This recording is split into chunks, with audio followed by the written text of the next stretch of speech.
Hi guys, how are you? All good. तो बच्चों हम लोग स्टडी कर रहे थे केमिकल प्रॉपर्टीज़ ऑफ हेलोएरीन।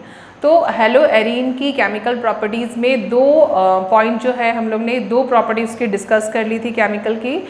एक तो हम लोगों की थी फर्स्ट न्यूक्लियोफिलिक सब्स्टिट्यूशन रिएक्शन, वो ओवर हो गया है। एंड नेक्स्ट था हम लोग का इलेक्ट्रोफिलिक सब्स्टिट्यूशन रिएक्शन, वो भी हम लोगों ने लास्ट वीडियो में ओवर कर लिया है। अब जो इसका थर्ड प्रॉपर्टी है रिएक्शन विद मेटल, जो कि इसकी लास्ट प्रॉपर्टी भी है, वो आज हम लोग डिस्कस करेंगे। तो रिएक्शन विद मेटल, ये पॉइंट हम लोगों ने हेलोएल्केन में भी डिस्कस किया है कि हेलोएल्केन कैसे मेटल के साथ रिएक्ट कर रहा था और कंपाउंड फॉर्म कर रहा था, जिसको हम लोग ऑर्गेनोमेटेलिक कंपाउंड भी बोलते हैं। तो यहाँ पर भी कुछ ऐसा ही होने वाला है और उस ऑर्गेनोमेटेलिक कंपाउंड को हम लोग ने GR ग्रिग्नार्ड रिएजेंट कहा था। तो यहाँ पर भी जो फर्स्ट रिएक्शन है वो हमारी ग्रिग्नार्ड रिएजेंट के प्रिपरेशन की होगी। बस डिफरेंस कहाँ होगा, जहाँ हम हेलोएल्केन यूज़ कर रहे थे वहाँ हम यूज़ करेंगे हेलोएरीन। तो हेलोएरीन को अगर हम मैग्नीशियम मेटल के साथ रिएक्ट कराते हैं ड्राई ईथर की प्रेजेंस में, तो क्या प्रोडक्ट फॉर्म होता है, चलिए उसको देखते हैं। Let's start. Reaction with metal. तो इसमें फर्स्ट जो हमारी रिएक्शन होगी वो होगी मैग्नीशियम मेटल के साथ। तो सबसे पहले हम एक हेलोएरीन ले लेते हैं।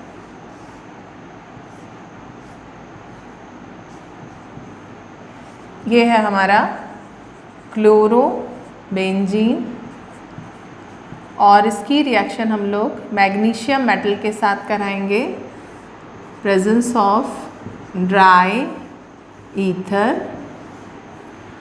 तो मैकेनिज्म वगैरह मैंने उसके पहले वाले मतलब जो हेलोएल्केन के साथ था रिएक्शन विद मेटल उसमें बता ही दिया है, तो यहाँ मुझे बताने की कोई ज़रूरत नहीं क्योंकि बिल्कुल वैसे ही मैकेनिज्म है इसकी। तो होता क्या है यहाँ पे, तो बस ये जो मैग्नीशियम है वो यहाँ इस कार्बन के साथ बॉन्ड फॉर्म कर लेगा और हम लोग को मिल जाएगा एक ऑर्गेनोमेटेलिक कंपाउंड, जिसको हम ग्रिग्नार्ड रिएजेंट भी बोलते हैं। और क्या बोल सकते हैं, फिनाइल मैग्नीशियम क्लोराइड। इसका जो नेम होगा फिनाइल मैग्नीशियम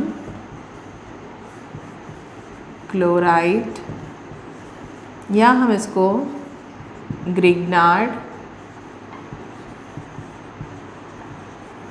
रिएजेंट भी बोल सकते हैं। ओके, अब यहाँ पे अगर मैं कोई दूसरा हेलोएरीन ले लूँ, सपोज़ मैं यहाँ पर ब्रोमोबेंजीन ले लूँ और ब्रोमोबेंजीन की रिएक्शन मैग्नीशियम के साथ करा दूँ, तो बिल्कुल यही चीज़ें आएगी। आप वीडियो को पॉज करके भी इस रिएक्शन को इजीली कंप्लीट कर सकते हैं।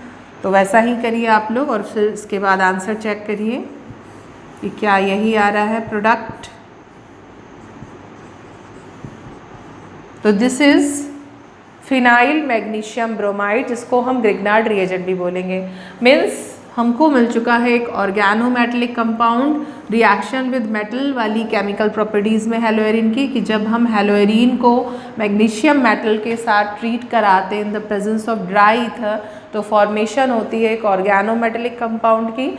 बस फ़र्क क्या है, वहाँ पर हेलोएल्केन था, यहाँ हेलोएरीन है, तो हमारा arene phenyl magnesium chloride form हो रहा है।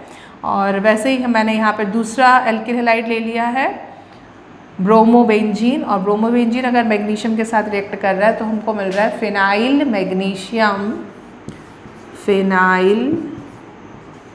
Magnesium bromide.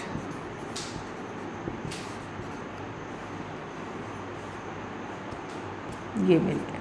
ओके, तो ये हो गई हमारी फर्स्ट रिएक्शन। चलिए इसको नोट करिए, फिर मैं आगे बताती हूँ। अब इसी रिएक्शन को हम लोग यहाँ पर कैटलिस्ट जो है वो ड्राई ईथर की जगह टेट्राहाइड्रोफ्यूरेन ले लेंगे और बिल्कुल वही रिएक्शन होगी। तो ये चीज़ भी याद रखनी है आप लोगों को। Tetrahydrofuran, okay. यहाँ पे बिल्कुल सेम हमको वही मिलेगा, फिनाइल मैग्नीशियम क्लोराइड, तो ये है फिनाइल मैग्नीशियम क्लोराइड। सिर्फ हमने चेंज कहाँ किया है, जो ड्राई ईथर था उसकी जगह पे हम टेट्राहाइड्रोफ्यूरेन ये यूज़ कर रहे हैं। ओके, इसके बाद हेलोएरीन और मेटल के साथ जो एक रिएक्शन है वो एक नेम रिएक्शन है वुर्ज फिटिंग रिएक्शन और वुर्ज रिएक्शन। ठीक है, तो सबसे पहले मैं वुर्ज रिएक्शन बता देती हूँ।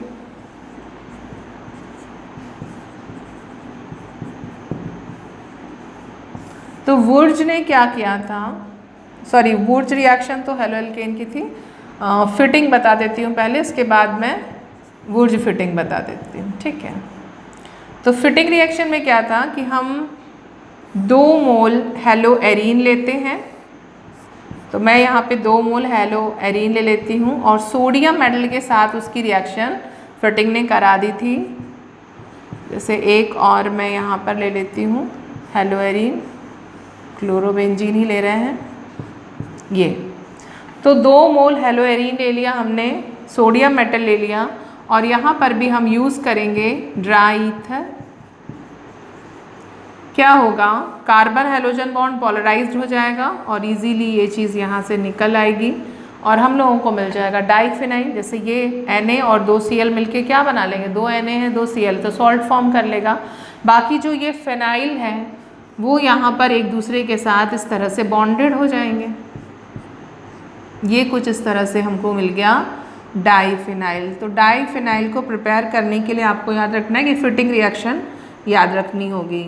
तो दिस इज डाइफिनाइल और साथ में मिला हम लोग को 2 मोल NaCl। सॉरी, तो ये हो गई हमारी फिटिंग रिएक्शन।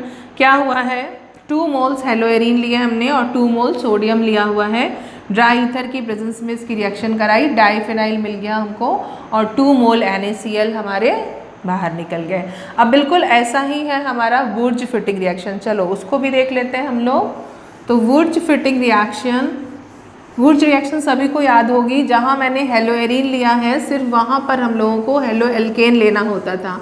तो यहाँ पे एक्चुअली में वुर्ज और फिटिंग दोनों का काम है, तो हम कुछ पोर्शन फिटिंग का लेंगे तो कुछ पोर्शन हम वुर्ज का भी लेंगे। तो इसलिए इसका नेम जो है वो वुर्ज फिटिंग रिएक्शन है।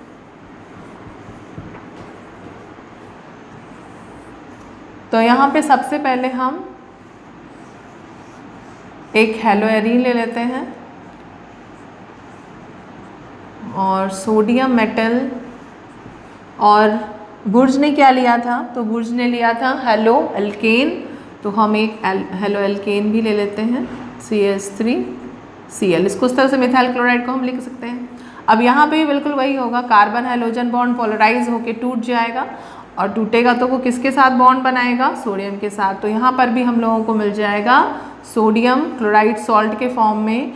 और क्या नया मिल रहा है तो वो भी आप लोगों को अब क्लियर हो गया होगा कि और क्या चीज़ नहीं मिल रही है। तो ये वाला जो हमारा अरीन है, जहाँ से हेलोजन गया है वहीं पर आ जाएगा ये एल्काइल। तो दिस इज टोलुइन, मतलब हमको एल्काइल बेंजीन मिल रहा है। हमको यहाँ पे क्या मिल रहा है, हमको यहाँ पर एल्काइल बेंजीन मिल जाता है। तो एक्चुअली में हम लोगों ने यहाँ पे मिथाइल क्लोराइड लिया था, तो हम लोगों को मिल गया टोलुइन। तो टोलुइन को प्रिपेयर करने की भी अब बहुत अच्छी मेथड है। This method is called Wurtz fitting reaction. कुछ पार्ट इसका फिटिंग का लिया हुआ है हमने, कुछ जो है वो वुर्ज का, और मेटल वही है। मीन्स यहाँ हम जो हमारा हेलोएरीन है उसकी रिएक्शन किससे करा रहे हैं, मेटल के साथ ही करा रहे हैं, जो हमारा रिएक्शन विद मेटल में चल रहा है। तो 2 मोल NaCl यहाँ पर बाय प्रोडक्ट के फॉर्म में निकल आएगा।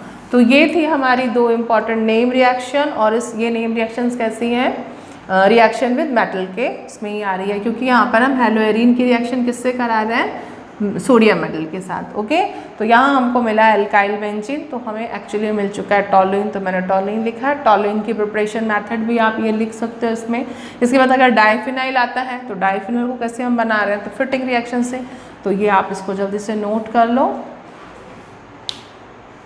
तो इसी के साथ रिएक्शन विद मेटल वाला जो पार्ट है अपना वो तो ओवर हो गया, लेकिन हेलो अल्केन हेलो एरीन में अभी भी हेलो एरीन की कुछ इंपॉर्टेंट रिएक्शन रह गई हैं, जैसे कि रिडक्शन, कि अगर हम हेलो एरीन को रिड्यूस करते हैं, उसका रिडक्शन कराते हैं तो हम लोगों को मिलता है बेंजीन, तो वो रिएक्शन हम लोग देखेंगे। और इसके बाद डीडीटी की फॉर्मेशन, मीन्स अगर हम हेलो एरीन का रिएक्शन क्लोरल के साथ कराएं तो हम लोगों को डीडीटी मिल रहा है, तो डीडीटी की जो फॉर्मेशन हो रही है या प्रिपरेशन हो रही है उसकी मेथड भी ये हो जाएगी। तो ये दो रिएक्शन भी हम लोग जल्दी से देख लेते हैं। तो सबसे पहले मैं रिडक्शन बता देती हूँ हेलो एरीन का।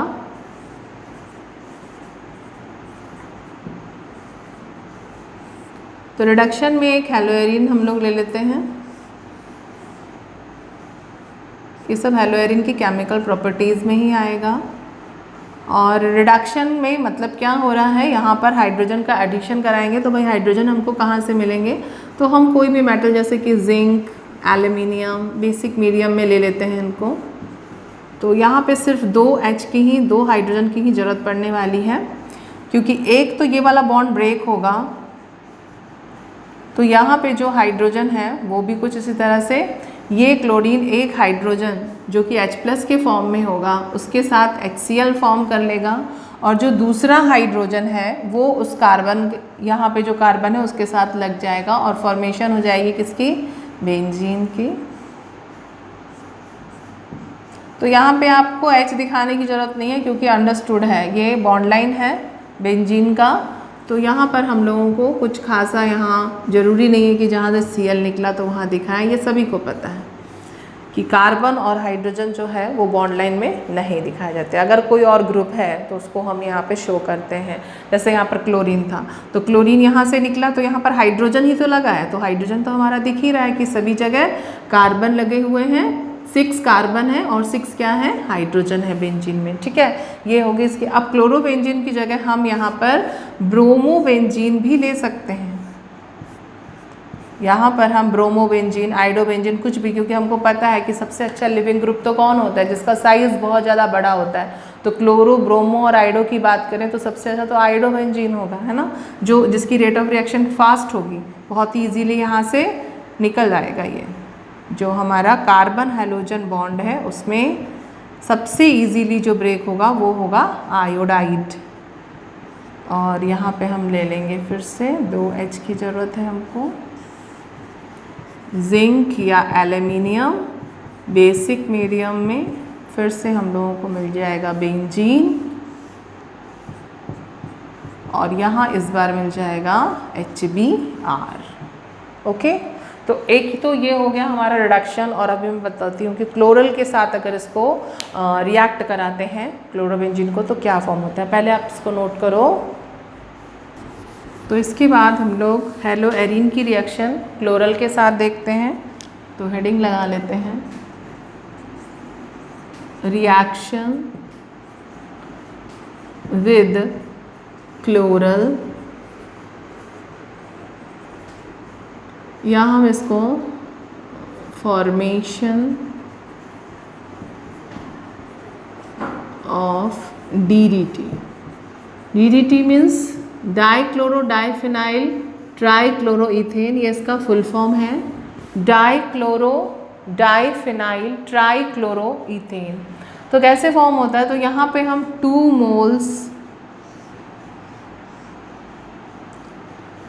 मोल्स बच्चों हम ले लेंगे यहाँ पर क्लोरो बेंजीन,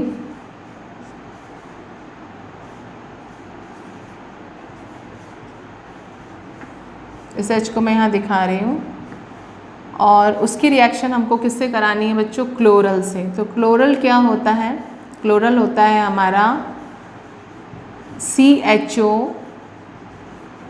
CCl3 या CCl3CHO, this is trichloro acetaldehyde, और इसको हम बोलते हैं क्लोरल,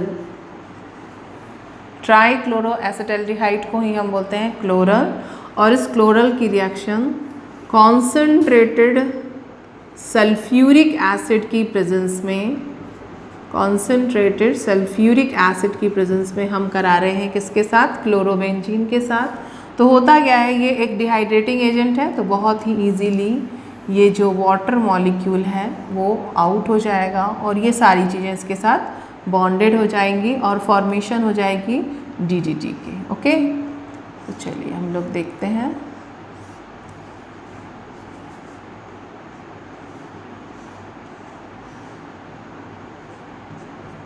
ये एक क्लोरोबेंजीन जिसका हाइड्रोजन जा चुका है और इसके पास भी है एक फ्री वैलेंसी। तो ये अपनी दोनों वैलेंसी से इस कार्बन के साथ बॉन्ड फॉर्म कर लेगा और यहाँ पर है हाइड्रोजन और ये रहा 3Cl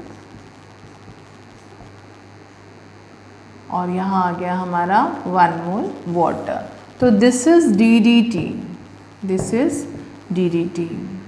ये है एक पेस्टिसाइड बहुत अच्छा DDT, जिसका यूज़ अभी जो है वो बैन कर दिया गया है, क्योंकि पहले जब ये बना था तो बहुत ही अच्छे से वर्क कर रहा था, लेकिन इसका जो बैड इफ़ेक्ट है वो लोगों को पता नहीं था। धीरे धीरे जब बहुत ज़्यादा ये सभी जगह यूज़ होने लगा ये केमिकल, तो क्या हो गया कि जो भी मॉस्किटो या फ्लाइज थे उनके अंदर इसके मतलब कहते हैं ना कि एंटीजन्स आ जाते हैं, कुछ इसके ठीक ऑपोजिट में कुछ एंटीजन एंटीबॉडीज़ फॉर्म हो गए, जिससे उसकी उनके ऊपर कोई इसका इफेक्ट ही नहीं हो रहा था। इसके बाद ये नॉन बायोडिग्रेडेबल था, तो बहुत सारी चीज़ों को नुकसान करता। अगर हमारी बॉडी में भी चले जाए तो बहुत तरह से मतलब कहना चाहिए कि बहुत तरह की डिसीज़ हो रही थी हम लोगों को। तो सबसे पहले USA ने इसको इस पर बैन लगाया, उसके बाद धीरे धीरे सभी कंट्रीज़, लेकिन कुछ कंट्रीज़ में अभी भी इसको यूज़ किया जा रहा है। ओके, तो ये है DDT, this is dichloro diphenyl tetrachloroethane. तो यहाँ पर हम इसको इस तरह से इसकी नंबरिंग कर सकते हैं और यहाँ पर अगर इसका IUPAC नेम लिखना हो तो हम क्या करेंगे 2,2 बिस, क्योंकि दोनों सेम चीज़ है तो बिस लगाएंगे और इसके बाद पैराक्लोरोफेनाइल 1,1,1 ट्राइक्लोरोईथेन। चलो मैं लिख ही देती हूँ 2,2 बिस पैराक्लोरो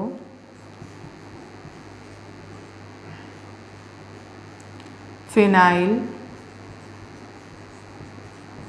ये इसकी नेमिंग हो गई, एंड देन 1,1,1 ट्राइक्लोरोईथेन,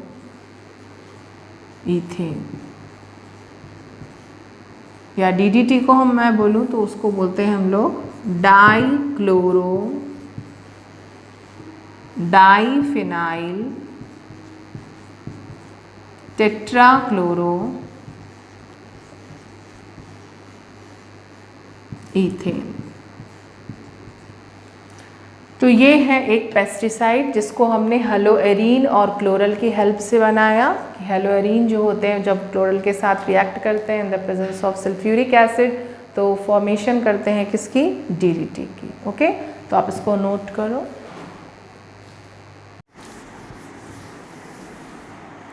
तो इसी के साथ बच्चों हम लोग का रिएक्शन विद मेटल वाला पार्ट ओवर हो गया, और इसके अलावा जो केमिकल रिएक्शन थी रिडक्शन और क्लोरल के साथ जो रिएक्शन थी वो भी हम लोगों ने कंप्लीट कर ली।